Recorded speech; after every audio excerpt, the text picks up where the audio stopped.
Coming up. Kwanyako water treatment plant in the central region shut down, sparks crisis.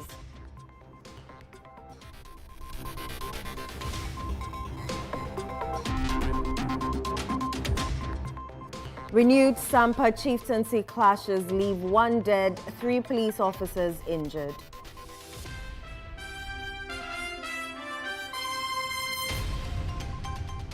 Government moves to repatriate 50,000 displaced by Binyuri clashes in the Savannah region. As I speak, we've given the security services the authority and the resources to begin to bring some of the displaced people back to their community. And later, inhabitants from Boko living in the Ashanti region sign peace pact to avert a possible spillover of the Kusasi-Mamprisi conflict. Taking revenge will not bring peace to this issue. We agree to each community to conduct their business peacefully without any interference. Coming up in Channel 1 Business.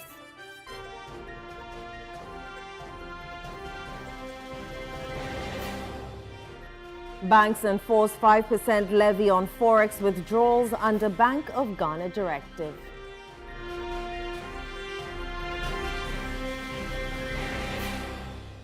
And in Channel 1 Sports.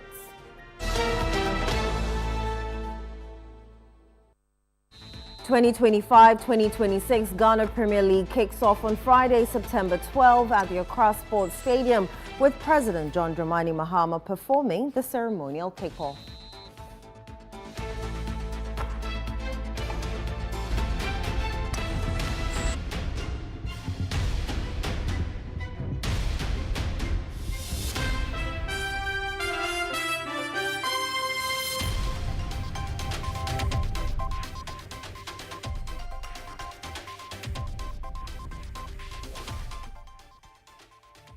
Many thanks for joining us this hour. Let's settle for the details of our stories.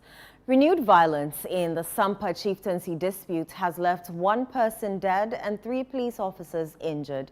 The clashes erupted after the National House of Chiefs confirmed Nana Samba Jafla II as paramount chief, a decision strongly opposed by a rival group. Armed men opened fire, sparking panic, and later torched parts of the Sampa market, the chief's residence, and the home of a family head. Police officers who rushed to the scene came under heavy gunfire, with 3 sustaining injuries. They have since been treated and discharged. To restore calm, more than 100 officers from the formed police unit have been deployed, with intensified patrols to prevent further unrest. Inhabitants from Boko living in the Ashanti region have agreed to a peace pact to avert a possible spillover of the Kusasi-Mamprisi conflict. The mediation process, spearheaded by the Ashanti Regional Security Council, followed recent shootings in Aswasi that claimed 2 lives and were linked to the Boko conflict. Channel 1 News' Middle Belt Bureau Chief Hafiz Tijani reports. A recent spate of shootings in the Asakori-Mompo municipality and Aswasi left a local chief and a 60-year-old man dead. Security sources linked the violence to the protracted conflict between Kusasi and Mamprisi factions in Boko, while the Asante Hene Otumfo Oseitu II-led committee continues its efforts to bring lasting peace to Boko. The Ashanti Regional Security Council is moving to prevent clashes among migrants from the conflict area. Today was the day that they came in and signed, and we are all happy that they agreed to live together and also try to also give early warning signs when they see signs about some of the speculation. Because one thing about conflict is about perception and fear and speculation. These are the things that they are going to help the security to deal with it. A 7-member mediation committee met separately with both factions before bringing them together for a joint meeting, which culminated in the signing of a peace pact at the Ashanti Regional Police Command. And that they shouldn't bring any conflict that is happening elsewhere to the region. So the assurance to the committee is that when they go, they will talk to their youth, they talk to their women, so that they are already married, so that we don't hear any bad news in respect of murders and other things. Leaders of both Kusasi and Mamprisi groups in the Ashanti region pledged to uphold peaceful coexistence. We are going all around, group by group, giving them the information, the outcome of the meeting. Taking revenge will not bring peace to this issue. Whoever knows that they have intimidated him, they have killed his brother, they have beaten him, he should forgive you. And let peace take its own course. To see each other as a brother, as brothers and sisters. We are not importing any conflict from Boko or anywhere to Ashanti region or Kumasi to precise. So we've agreed, because we are here for businesses, we agreed to each community to conduct their business peacefully without any interference. Security officials have also urged the factions to volunteer timely information to help prevent further violence. Both parties are pledging to live peacefully with each other, but the mediation committee and the regional security council say they will continue to monitor the situation. Hafiz Tijani, Channel 1 News, Kumasi, Ashanti region. Government says efforts are underway to facilitate the safe return of residents displaced by recent violent clashes in Binyiri in the Solatuna Kalba district of the Savannah region. The disturbances, which began on August 23, 2025, have spread to surrounding villages, claiming several lives, destroying property, and forced over 50,000 people to flee their homes. The President, John Mahama, says affected residents can return to their communities in safety and dignity as calm gradually returns to the area. There's more in this report. President, in his maiden media encounter since assuming office, addressed pressing national issues including security, illegal mining, the economy and governance. A critical question was raised regarding the fate of residents who fled parts of the Solatuna Kalba district due to recent land conflicts. The president offered a firm assurance, pledging that government will work to restore peace and facilitate the safe return of displaced residents. The mediation team, there's also reconciliation. And so even though we call it a mediation team, its terms of reference includes reconciliation. So we've given them the full authority to meet both sides, to perform purification rites, to cleanse the land of any blood that has been spilled and all that, and then to come out with recommendations how to improve relations between the two groups so that they live in peace. As I speak, we've given the security services the authority and the resources to begin to bring some of the displaced people back to their communities. And so we're going to work hard to make sure that we bring peace to Gonjaland. We need peace to develop. Our common enemy is poverty, it's not each other. Savannah is one of the poorest regions in the country, and so we must rather be fighting poverty rather than fighting each other. On developments in the northern part of the country, the president disclosed the government is re-evaluating the Pualugu multi-purpose dam project, which is expected to help control perennial flooding in the 5 northern regions. Post-dam, we are re-scoping the project. We have to do an appraisal of what the costing will be again. And what we intend is to, if possible, finance it under the big push. The last time it was to cost about $900 and something million, almost $1 billion. And $1 billion today is about 11 point something, almost 12. So that would be about 12 billion CDs. This year, the total budget for Big Push was 14 billion. Next year, the total budget is 30 billion. And so we'll see how we can accommodate it in phases, because it has 2 phases, phase 1 and phase 2. Maybe we're not able to do the 2 phases immediately, but we can start with phase 1, which is the electricity production, and then phase 2 is the flood control and irrigation. And so we're rescoping it, and you'll soon hear something about it. Touching on illegal mining in the country, President said polluted water bodies across the country are soon to be restored. He described this as the start of a new phase in the fight against galamsey. They conduct daily operations on major river bodies, serving as community vanguards to ward off illegal mining activities. An additional 1,020 personnel will be recruited and deployed by the end of the year, bringing the total force to 2,000 blue water guards. The next phase will focus on dechemicalizing and restoring our water bodies to their pristine state. Feasibility studies for this critical restoration efforts are currently underway. In another development, Ghana has now joined Eswatini, Rwanda, and South Sudan as African countries that have received migrants deported from the United States under third country resettlement agreements. The U.S.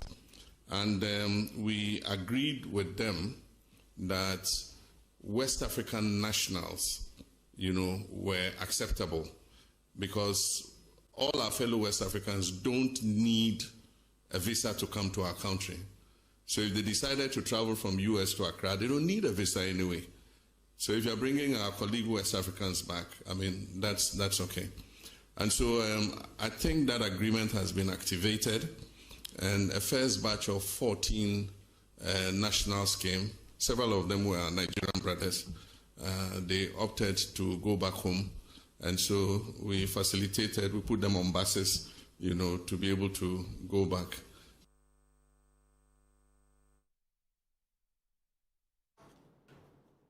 In other news, health experts at the Kwame Nkrumah University of Science and Technology School of Veterinary Medicine are warning of the growing threat of aquatic zoonotic diseases. They caution that fish, while a vital source of food and livelihood, could also serve as a dangerous bridge for disease transmission. Ashanti regional correspondent Bright Yeboah reports. According to experts, individuals who handle fish through smoking, drying, or processing face high infection risks when they fail to use protective equipment such as gloves. At a pre-conference workshop on zoonosis, detection, management and control strategies, part of the 11th Biennial Scientific Conference of the School of Veterinary Medicine, Professor Raphael Deladem Foliche, pioneer dean of the school, said diseases like streptococcal infections and mycobacteriosis are often contracted through skin nodules caused by direct contact with infected fish. People don't even know that we can get diseases from aquatic animals like fishes, crab, and all this. And it happens, particularly streptococcal infections. Some particulars of streptococcus that can infect human beings, especially those who work with the fishes. Professor Foliche stressed that many emerging diseases originate from animals and remain a major health threat. He noted that neglected zoonotic diseases such as rabies and anthrax continue to receive little attention despite their potential to re-emerge with devastating consequences. We also need to pay attention to the animal health system. If we neglect the animal health system, pay all the attention to the human health system, we are making a mistake, because most of these new diseases are coming from the animal population. The School of Veterinary Medicine in KNUST has been the only place where histopathology is being done. We have also stepped up in the area of immunohistochemistry, cytology, and also using clinical biochemistry and clinical hematology to explain some of the features or disease patterns that we see not only in pet-related diseases, but also in pet-induced zoonosis. Experts say urgent action is needed to prevent zoonotic diseases from becoming a bigger threat. For Channel 1 News, I am Bright Yeboah. Most communities in northern Ghana continue to grapple with limited access to basic social amenities, including potable water, school infrastructure, and good roads, challenges that hinder development. Each year, the search for safe drinking water becomes even more pressing, particularly in rural areas as many water sources dry up during the Harmattan season.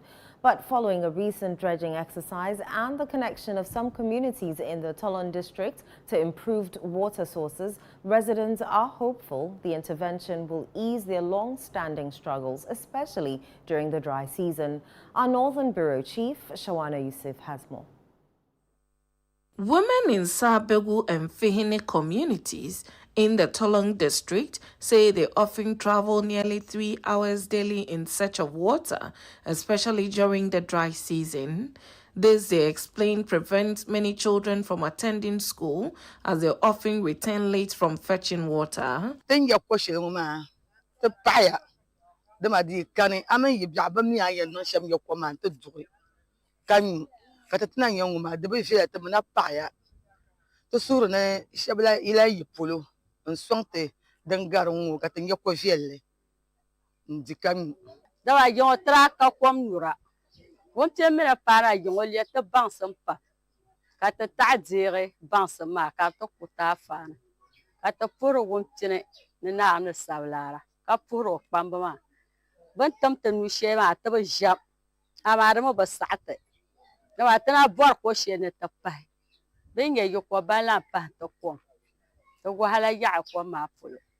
For them, the recent community-led initiative spearheaded by Core Africa Volunteer, which saw the dredging and expansion of their dam, has brought great relief. We are praying that benevolence should come to our aid in order to provide our people with potable drinking water, so that all these health implications we are talking about our people are facing when using this river water will be a thing of the past. The Core Africa volunteer behind the project admitted that the process came with challenges, but said she was delighted to see the community actively engaged in their own development. When we narrowed it down to the assets that we had, we finally settled on the dam expansion because the dam was the already existing asset in the community. Moving forward, we had to reach out to other stakeholders and prominent people we knew could help us, and also to use some of the assets that we had in the community and in the district. So we reached out to the district assembly to help us with some of the machinery that we wanted to use for the dam expansion to cut down the cost. Meanwhile, Core Africa training manager Raymond Abaifa emphasized that the human-centered development approach is the most effective path to sustainable progress in local communities. The projects that the volunteers are able to come up with, for me, are the examples of all the year-long conversations that they've had. They've built places of convenience, they've expanded dams, they've built schools, they've improved computer education, they've done chip compounds, they've done things that have to do with even agro processing and environmental and climate change initiatives. They've looked at how they've done school studies for children, because when the volunteers start, they do what we call integration activities. And these are the activities that make them feel part of the communities. For Channel 1 News, my name is Shawana Yusuf, reporting from the Sabial Dam here in the Tolong district of the Northern region. This is still the Channel 1 Newsroom on Channel 1 TV. Still to come. Banks enforce 5% levy on forex withdrawals under Bank of Ghana directive.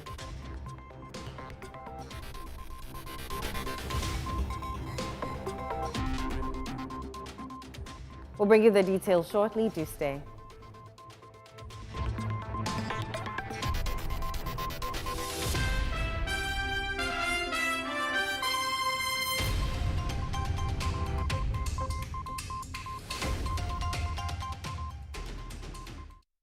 Hey Ghana, so you know Miss Brother once more. If you knew, it's your boy. Kill them all, kill them all. But this time, I'm not only killing mosquitoes, I am killing the grades. See? This wouldn't have been possible if I didn't have the perfect mosquito-free atmosphere. Thank you, Out Insecticide.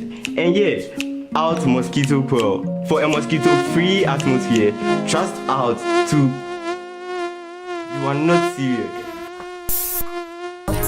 Out Insecticide. So ya boa, faha.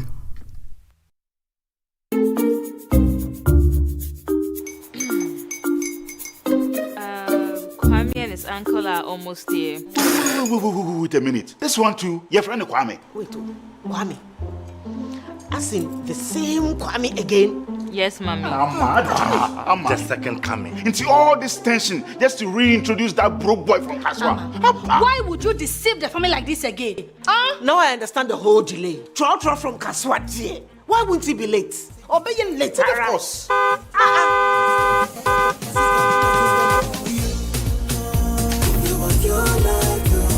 Star 712 hash, star 712 hash. Yeah, you go be the luckiest. Copy from Georgia be luckiest. From not the Pioco she be luckiest. Me and you go be luckiest. No matter what you're lucky. Everybody go be that luckiest. That's Kwame! Send your God the apple boom. If you're poor, what's that? So would the coming of the son of man be. Is that his car? Dial star 712 hash. Choose your ticket. Enter your lucky number. Follow the prompts and let destiny handle the rest. This promotion is regulated by the NLA on the Caritas platform. In a world filled with challenges, we all need guidance, hope, and a lifeline to anchor us. This is Lifeline, and I'm your host, Fred Crunchy Mensa. From social issues, relationship challenges, and family matters, Lifeline is here to inspire, uplift, and guide you on your journey. Where we give you support, where we hold your hand through the valley and through the thick and thins of life. Join Bishop Fred Crunchy Mensa. I welcome you especially to Lifeline. Every Tuesday and Thursday at 10 p.m. right here on Channel 1 TV. Let's walk this path together, strengthen our faith, our families, and our lives. Lifeline, because every soul deserves a guiding light. Tune in to Lifeline on Channel 1 TV and let's grow together.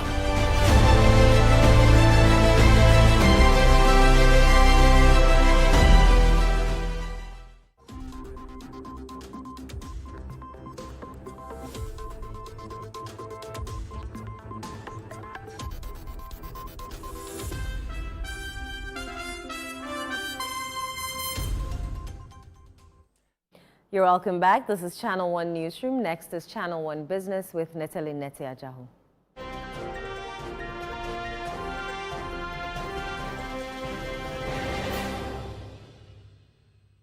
Channel 1 Business is brought to you by MTN and Ecobank.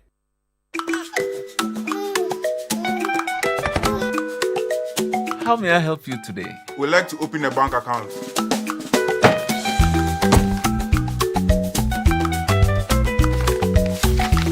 Sign here, sign here, sign here, and here.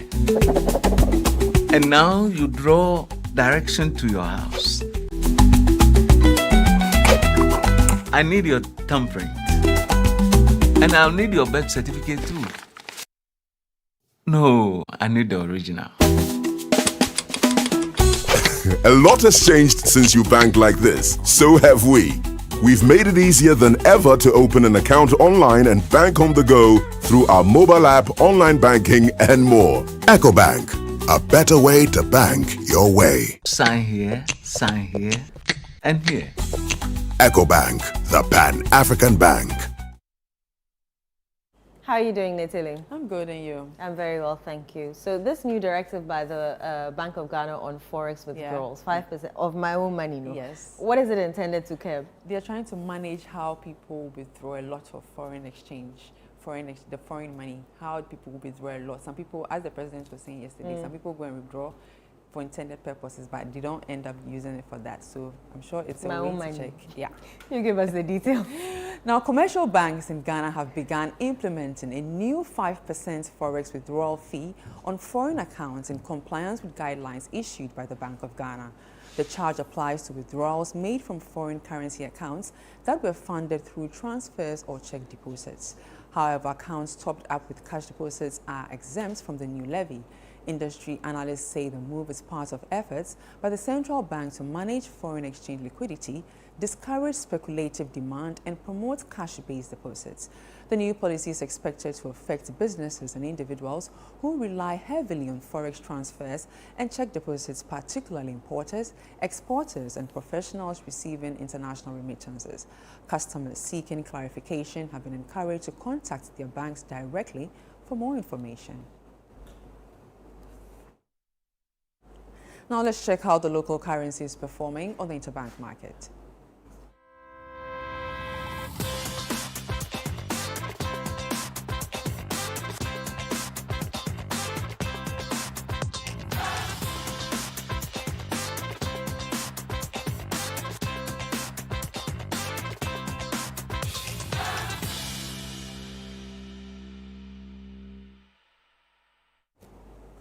Moving on from currency issues, the Institute of Economic Affairs is pushing for a freeze on mining lease renewals and a reset of Ghana's mining sector to better serve the national interest. The policy think tank is also advocating for greater local ownership in the industry. Daniel Sakite has more.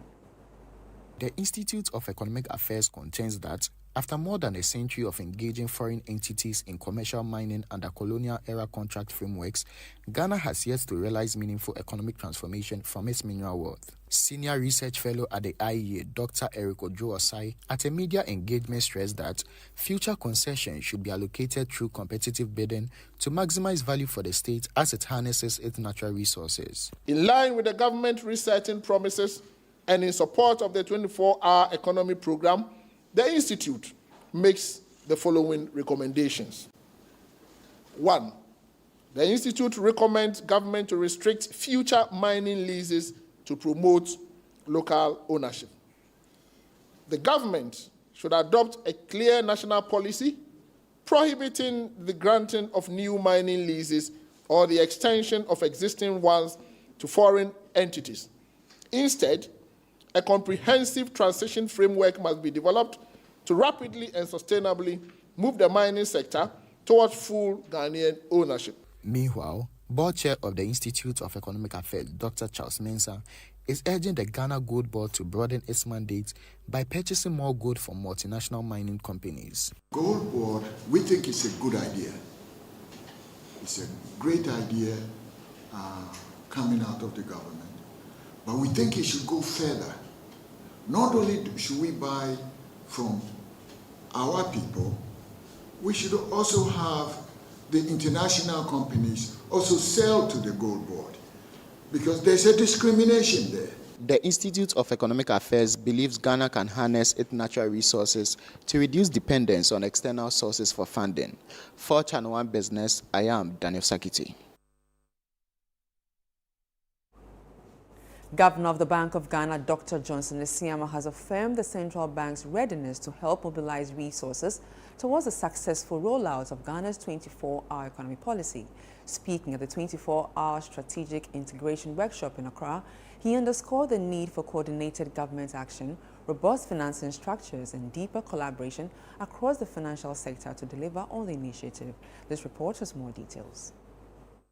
Speaking at the inaugural Strategic Integration Workshop, BOG Governor Dr. Johnson Esiama urged commercial banks to extend credit to businesses supporting the 24-hour economy, noting that access to financing is vital for expansion, job creation, and sustained productivity. A successful 24-hour economy requires not just energy and infrastructure, but also financing systems that keep pace with new patterns of production and trade. It will require banks and fintechs to extend credit responsibly, payment systems that work around the clock, and it will also require a monetary and financial framework that keeps inflation low and the currency stable. These are the enabling conditions that allow businesses to plan, businesses to invest, and businesses to expand. Presidential Advisor at the 24-Hour Economy Secretariat, Guzi Chano, stressed that the policy's success depends on ministries and agencies working as a cohesive system. Too often, ministries and agencies have operated as separate fortresses, each with its own plans, budgets, and timelines, sometimes overlapping, sometimes contradictory, and too often duplicative. That model certainly cannot deliver transformation. A whole-of-government approach demands that we think and act as one machine. It means aligning our sectoral programs with a shared national agenda. It means that transport must speak to trade, energy must link with industry, agriculture must integrate with finance and infrastructure. Chief of Staff Julius Deborah underscored that civil servants are central to the implementation, turning vision into policy and ensuring delivery. The 24-hour agenda by design is long-term. It seeks to re-engineer how our economy functions, from production and services to regulation and monitoring. Such a long-horizon reform cannot rely solely on the passion of political leadership, nor sustain without a civil service anchoring its continuity. The workshop was under the theme, Mobilizing Government Machinery for Whole-of-Government Delivery. Now, Minister for Trade, Agribusiness and Industry Elizabeth Ofosu-Adjare has called on Japanese businesses and global investors to seize the opportunities presented by Ghana's expanding investment landscape as the country pursues a deliberate agenda of economic transformation. She made the appeal while delivering the keynote address at the Ghana Business and Investment Forum held as part of the ongoing Osaka Expo 2025 in Japan. Daniel Sakite has more. Minister for Trade, Agribusiness and Industry Elizabeth Ofosu-Adjare touted Ghana's economic progress to investors, stressing that Ghana is positioning itself as Africa's industrial hub. The minister highlighted Ghana's shift from raw material dependency to value addition, industrial diversification and enhanced regional competitiveness, positioning the nation as a launchpad to the 1.4 billion consumer market under the African Continental Free Trade Area. Ghana is undergoing a deliberate and focused economic transformation. As a nation, it is resetting its foundation and decisively shifting from an economically dependent raw material economy and now prioritizing value addition, industrial diversification, and enhanced regional competitiveness. Our most compelling proposition lies in the fundamentals. Ghana offers investors microeconomic stability, democratic resilience, and access to one of the largest free trade zones in the world, and that is the Africa Continental Free Trade Area. And that's all for business. I am Netele Ajaho. Take it over, Fiona. Thank you very much, Netele. Let's do some more stories now. From producing over 25,000 cubic meters of water per day, the Kwanyako water treatment plant is now producing zero due to damaged intake pumps caused by heavy silting of the Ayinsu River. Over 13 districts in the central region have been hit hard, with thousands of residents now relying on unsafe water sources. Our central regional correspondent, Takwasiado, reports. It's been weeks without water flowing through taps in communities served by Ghana Water Limited's Kwanyako Headworks. In Kwesi-Chukrom, one of the worst-hit communities in the Aguna East District, residents are depending on the Offa stream, a shallow, weed-filled, muddy source for drinking and cooking. So I would wenya insua o heya yasa yanom ono ana edibi yanom ono ana yedibi yeduane na yezi omwa henapo mezin but any option chisa ono ana yaden yasa na yanom even so bi kura ampo yare na se yode no ko klinika moja wono ho ana se ofefi kura ampo a insua ebinya de ama yede wode aye no ho adwuma kura no edin me and this is from kura insua obono mo kura wode wanya ho de wode ahwen ayarefo no nso kura po no edin ma ho. What are white going to move? I brown. Napia water the banajo. You want the banana and two months around the Jenny Pio Jenny Binto, Nabiano. A man before you can cry. Time a poku all a bano, as I'm a hana, and all the same. I'm a hand one bow, who poku and I buy said or the home said, and the man on the hand or said. Untreated water from the stream is even used to process gari and cassava dough. We are beyond a yes, I had a horror. Ya banchi na de ho we ya bia so na oba time me se be honyama ya aduane ye mpo Mpo asɛm yɛnsu no ma abofra okuta mi. Yɛbɛyɛ dɛn na oyi wabɔnom saa nsu yɛ ohwe. Local food vendors are struggling to find water, creating frustration and despair. Si amito fufu. Me ye nkwan. Ntamunsu ya muko huyi wasemwa wo mi. Nti yentumi fe nye adba. Bankwin ne da na mikobu drum baako. Na na pe me de aye asa. Nsu we na nda me de ohuru ma me de twetwu mu nsu ni. Na me de tu adi bɛn. Nsu bia ne ya. Ablawum pa. Ablawum. Aba ni say eti saying or how potting by na dem ma. Health officials at the local facility warn of a looming outbreak of waterborne infections. But I think we have advised them not to take it raw. At least they have to boil it before they take it. So, and it's going to cause a whole lot of diseases because after maybe resolving the issue, maybe we might have a breakout. Yes, especially cholera. The community chief has expressed disappointment over the pollution of the Ayonsu River by illegal mining activities. Ama yeko echiru krobi of West Amokrum, one ya yotum kwen nsu ho. One so sarekwa moto no bajo 25 Ghana cedis. Yeko abokwekubu nsu be 5 cedis. Nti bo we na nsu be rubber kro no across 30 Ghana cedis every day.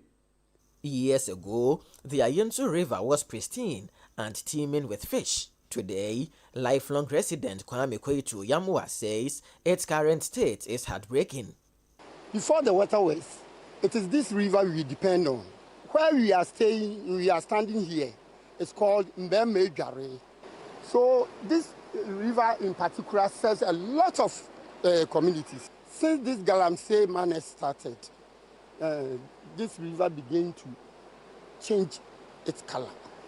But this Galamsey is not going on in our area here. Even so, some residents, despite the health risks, continue to bath and drink from the contaminated river. With the Ayonsu unsafe, others have turned to the equally unwholesome Nkunkum River. The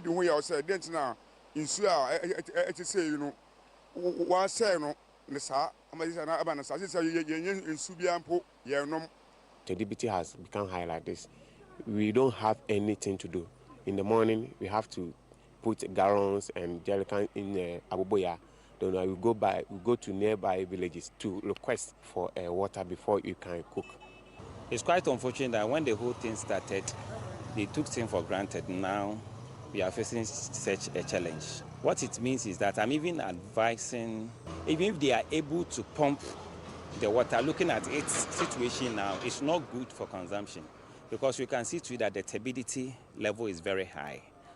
The water crisis is also disrupting education. School children arrive late after long treks to fetch water. We are not getting water at all.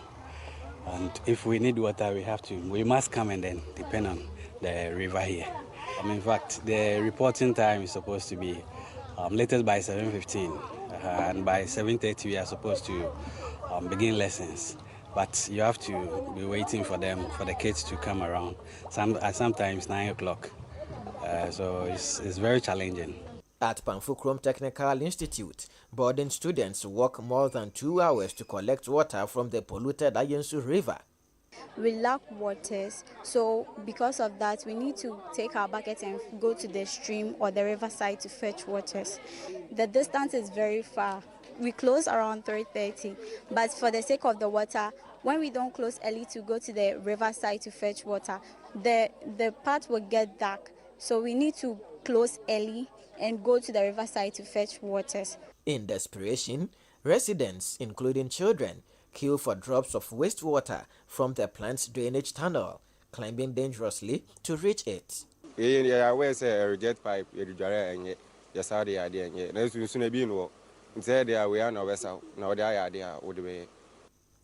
Mankron Kwanta, a small cave managed by a resident provides some relief. But women, including the heavily pregnant, sacrifice hours of sleep to fetch water. It takes 4 to 5 hours to draw a single bucket. I'm at 12 near Tim. Bed on Shrebi, a neighbor, near a sunny and Yakakra. I am she, I say, a call. What I know what the child, when ye Well, Galamself, once he see one. No one may say, I your hair may, and Kamala be that. What would me who be that? Namaba, Newsroom, Poda, Naga, Mosal, Bayer 12, better see my Minyabi, Masala, Naga, my phone. Traditional leaders in Kwanyako blame upstream pollution in towns such as Enuma Papam and Asioko in the eastern region. Omano the Yesigina, together with your traditional authorities across the Aguna state, say Ade offering Galam said it's a big no for Kwanyako and I young cry share. Yet baby, young cabin shim. Afe I used in a young say any assassin. And I'm you tune at the young co in Mapepim. Na hɔ na yɛkɔhu sɛ na nsu no mfimfini mu na wɔn wɔtu damagudu no ɛyɛ awerɛho ɛyɛ asefem. Ghana Water Limited has since shut down the Kwanyako headworks. Both the old and new plant pumps are faulty. This is where the pumps that serve both the old and new treatment plants are situated. But currently, none of the pumps can function due to heavy silting of the Ayensu River. We understand divers were brought in to check the level of silt, and it's quite heavy. It may even take some sort of dredging in the river, plus having the illegal mining activities upstream also stopped to be able to have these pumps back into functioning. If I were to be the head of state or the government, I will use the gun because I have the military, I have the police, I have all the security services. So persuading them and it won't result to any positive thing. I'll use the gun. Killing about 1, 2, 3, 4 people, they will stop. I don't believe in killing people, but this one we have to do something of that sort. People must die. We have to sacrifice people to stop this menace because it's not the whole Ghana. It will reach some time that maybe you won't even get water to drink.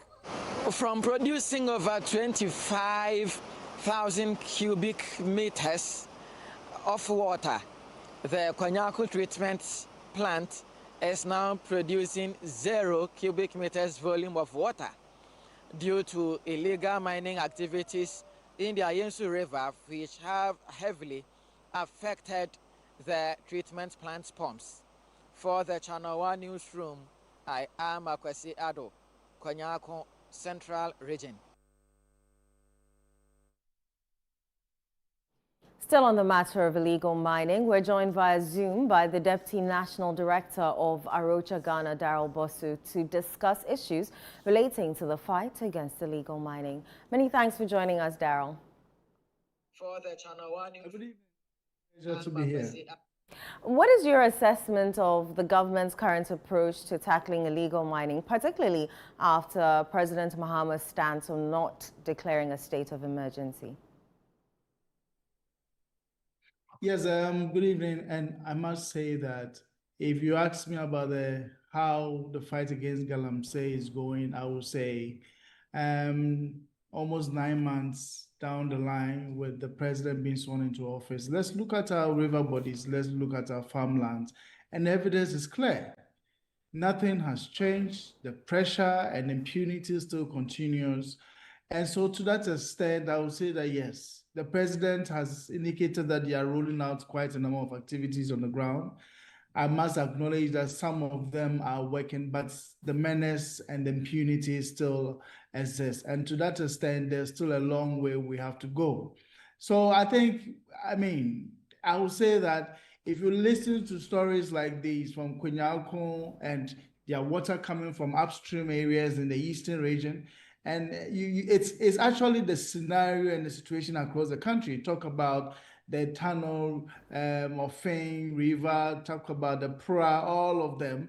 There's still pollution ongoing, with some communities also being exposed to significant mining now because they feel that their government is in power, so it is time for them to also feed. So they are all going about doing their business, and the police also on the ground are practically watching on what this is. So for me, if you ask, the evidence on the ground shows that we are not there, and we are not seeing the result that we expected to see by this time.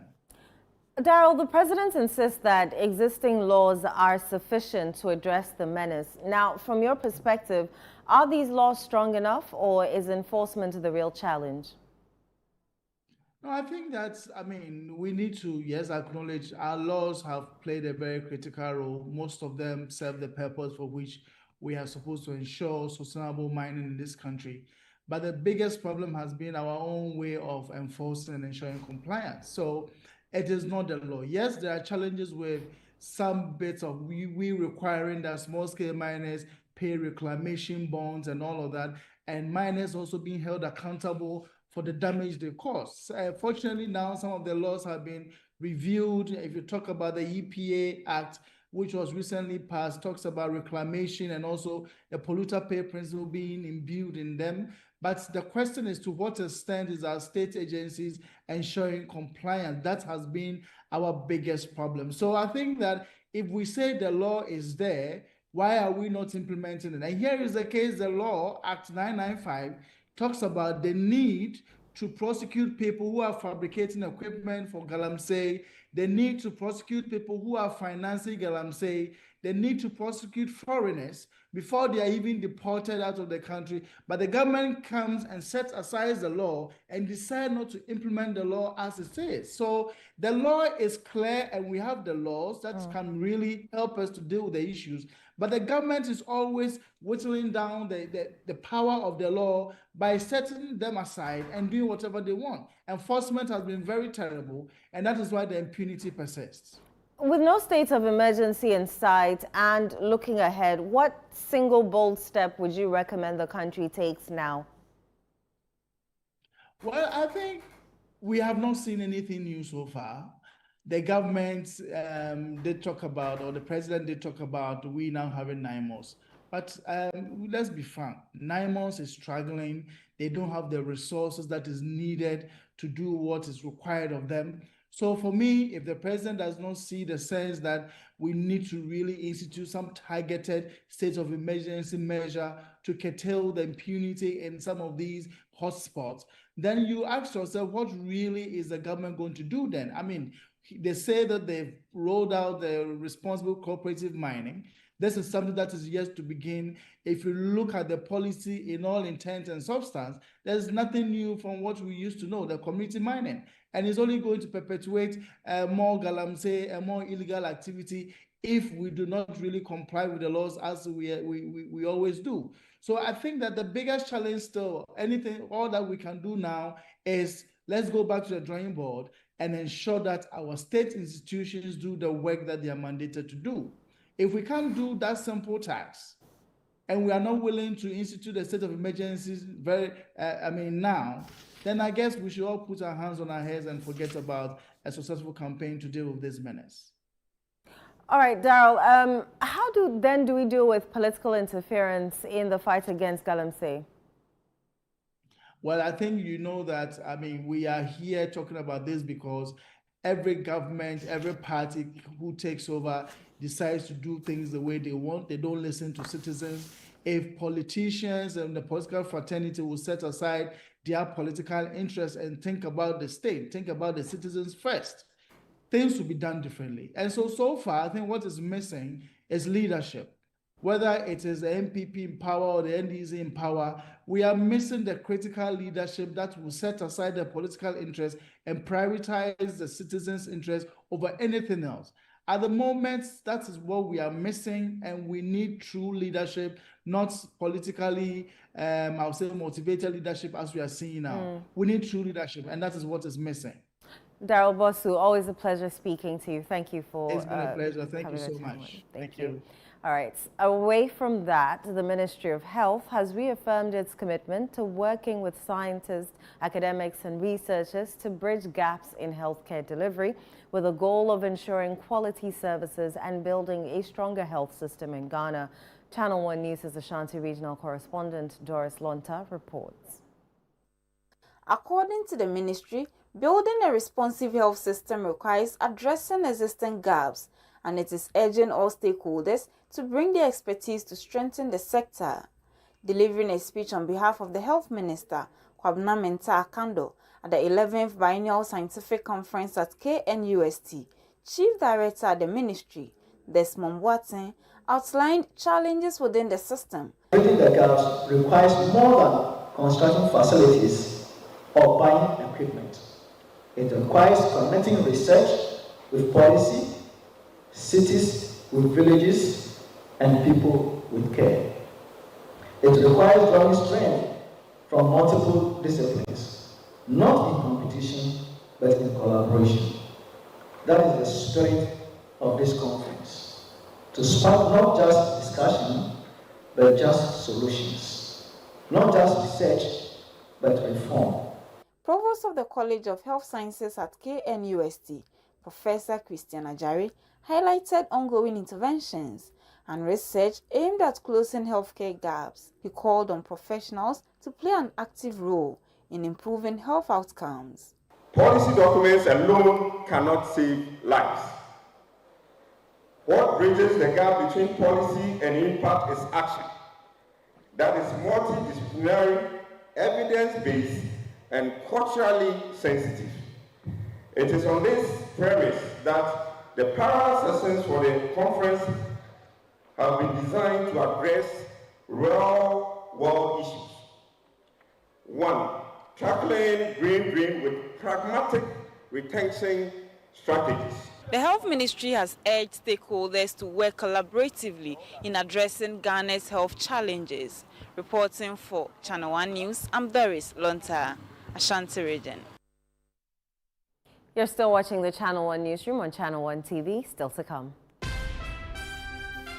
2025-2026 Ghana Premier League kicks off on Friday, September 12 at the Accra Sports Stadium with President John Dramani Mahama performing the ceremonial kickoff. Stay with us, we'll be right back.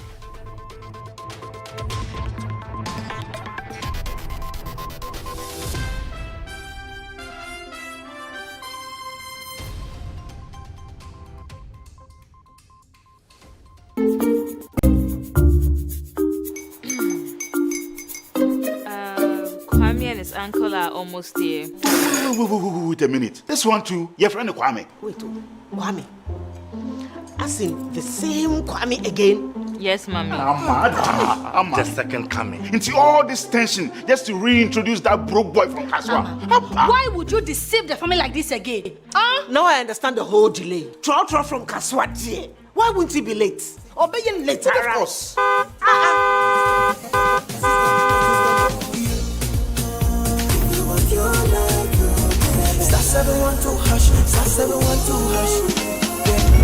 Coffee be the luckiest. Coffee from Georgia be luckiest. From not the cause she be luckiest. Me and you coffee be luckiest. No matter why you're luckiest. Everybody go be the luckiest.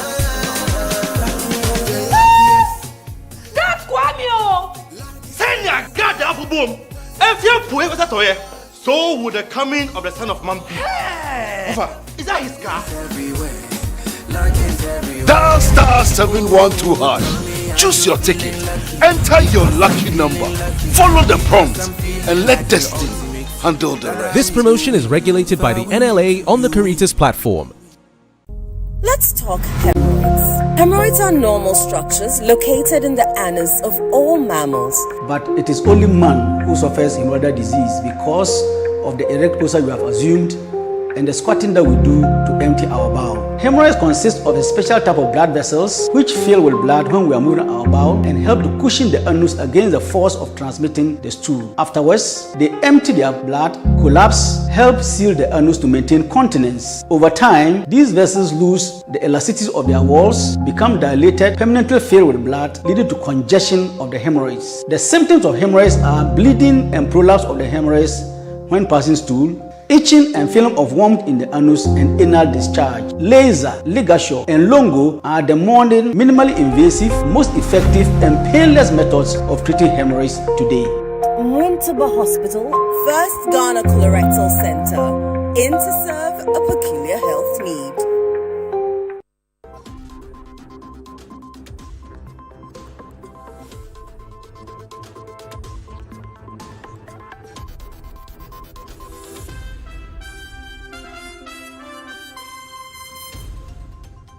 You're welcome back to the Channel 1 Newsroom. Next is Channel 1 Sports with Bernard Abekuachi.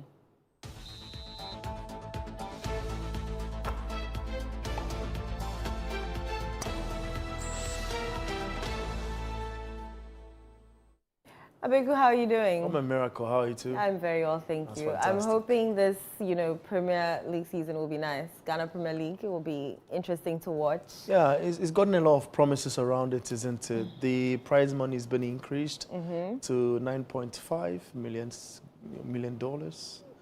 The clubs are giving preparatory money, 1 million Ghana cedis.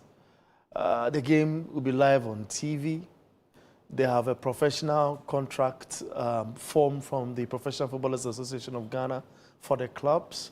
So we are hoping we will see something different. Referees have been having their tests or training, if you want. Nice. Yeah, so we are hoping to see so something a lot of money fantastic. has been pumped in. Give us the details. Let's get into it, shall we? Now, the 2025-2026 Ghana Premier League season kicks off on Friday, September 12 at the Accra Sports Stadium with President John Dramani Mahama set to perform the ceremonial kickoff. The Ghana Football Association's president, Ket Edwin Simeon Okraku, will join him and the members of the Executive Council. Accra will begin their push for a title under the floodlight at 7 p.m., looking to end a 4-year run without an opening day victory.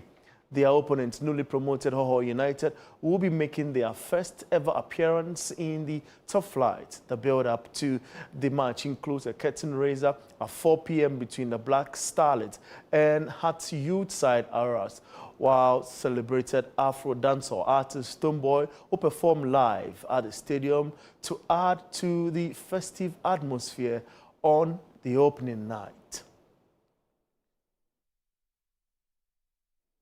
Meanwhile, Hoho United's head coach Rahim Bashiru says his side are prepared to face Accra Hearts of Folk on the opening day of the campaign. So far, so good. We have prepared very well, and I think we are ready to go. And by the preparation, we started here, and later we left to Aflao. And from there, we entered Togo to play some high-profile match. And later, we went back to Aflao and go to Accra to continue our preparation.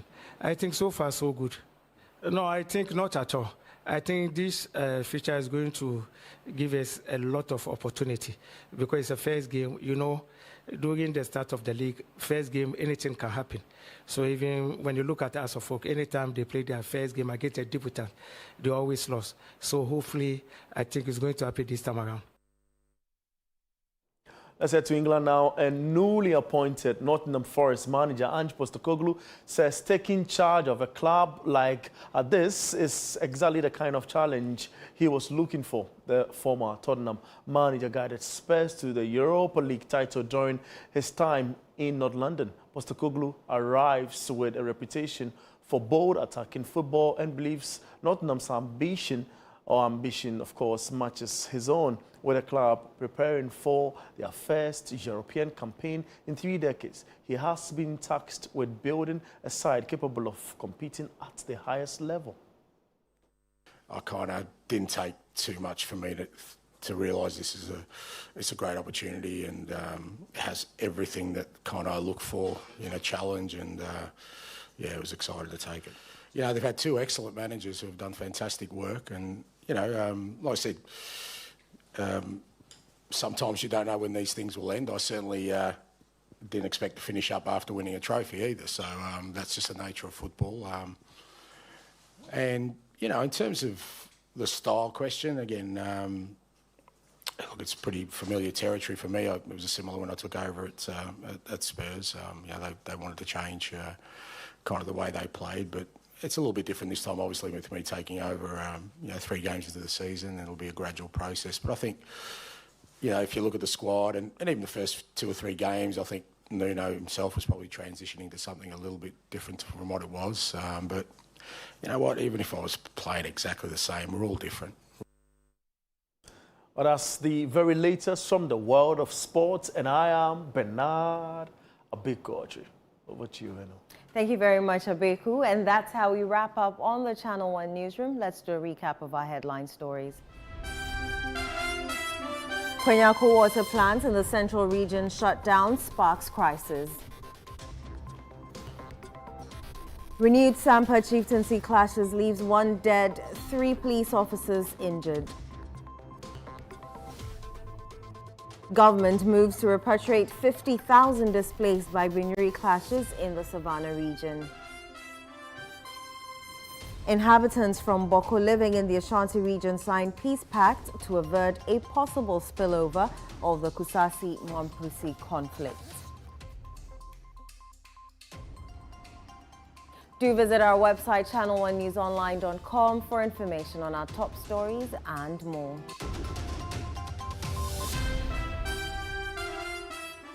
Subscribe to Channel 1 TV on YouTube for more exclusive video content from Channel 1 TV. Download the Channel 1 TV app on Google Play Store and the App Store.